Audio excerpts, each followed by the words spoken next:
Tata Motors തങ്ങളുടെ പ്രസിദ്ധമായ nano കാറിനെ പുതിയ രൂപത്തിലും ആധുനിക ഫീച്ചറുകളോടുമാണ് 2025 വീണ്ടും അവതരിപ്പിച്ചിരിക്കുന്നത്. ബജറ്റ് സൗഹൃദം, ആകർഷകമായ ഡിസൈൻ കൂടാതെ സാങ്കേതികതയിൽ പുരോഗതി ഇവയൊക്കെയാണ് പുതിയ ടാറ്റ നാനോയുടെ പ്രധാന സവിശേഷതകൾ. ആദ്യമായി കാർ വാങ്ങുന്നവർക്കും നഗരത്തിൽ എളുപ്പത്തിൽ ഓടിക്കാവുന്ന ചെറിയ കാർ ആവശ്യമുള്ളവർക്കും ഇത് വളരെ മികച്ച തിരഞ്ഞെടുപ്പായിരിക്കും. 2025 പുതിയ നാനോയ്ക്ക് സ്മാർട്ട് ലുക്കുള്ള ഡിസൈൻ, സ്ലീക്ക് ലൈനുകൾ, സ്പോർട്ടി പുറംരൂപം എന്നിവയുണ്ട്. കാറിന്റെ ഉൾഭാഗം പഴയതിനേക്കാൾ കൂടുതൽ വിശാലമാണ്. ബെറ്റർ ക്വാളിറ്റിയിലുള്ള സീറ്റുകളും മെറ്റീരിയലുകളും ഉപയോഗിച്ചിരിക്കുന്നു.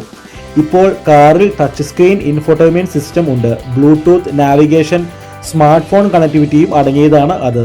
യാത്രകളെ കൂടുതൽ ആസ്വാദകരമാക്കാൻ ഈ സംവിധാനം നമ്മളെ സഹായിക്കും. പുതിയ നാനോയ്ക്ക് ചെറിയതെങ്കിലും അത്യന്തം ഇന്ധനക്ഷമതയുള്ള എഞ്ചിനുണ്ട്. നഗരത്തിൽ ദിനചര്യ യാത്രയ്ക്ക് ഇത് ഉത്തമമാണ്.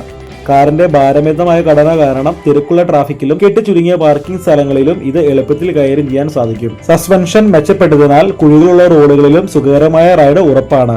സുരക്ഷയ്ക്കും ടാറ്റ പ്രത്യേകം ശ്രദ്ധ നൽകിയിട്ടുണ്ട്. പുതിയ നാനോയിൽ ഡ്യുവൽ എയർ ബാഗുകൾ, റിയർ പാർക്കിംഗ് സെൻസറുകൾ എന്നിവയുണ്ട്. അപകടം സംഭവിക്കുമ്പോൾ സുരക്ഷ നൽകാൻ കഴിയുന്ന വിധത്തിൽ കാറിന്റെ ബോഡി കൂടുതൽ ശക്തമാക്കിയിരിക്കുന്നു. ടാറ്റ നാനോ ഇന്ത്യയിലെ ഏറ്റവും ബജറ്റ് സൗഹൃദ കാറുകളിൽ ഒന്നാണെന്ന് നമ്മൾക്കറിയാം. പല വകഭേദങ്ങളിലും ഈ കാർ ലഭ്യമാണ്. താഴ്ന്ന മോഡലുകൾ അത്യന്തം സാമാന്യ വിലയ്ക്ക് തന്നെ കിട്ടും.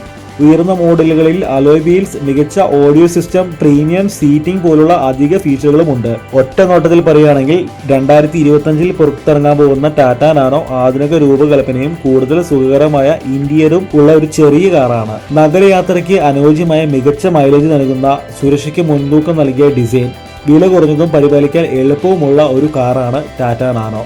തീർച്ചയായും ലളിതമായ യാത്രകളുള്ളവർ ഈ കാറ് പരിഗണിക്കാവുന്നതാണ്. ഇതേക്കുറിച്ച് എന്താണ് നിങ്ങളുടെ അഭിപ്രായം? വീഡിയോ ഇഷ്ടമായെങ്കിൽ ലൈക്ക് ചെയ്യുക, ചാനൽ ഒന്ന് സബ്സ്ക്രൈബ് ചെയ്യുക.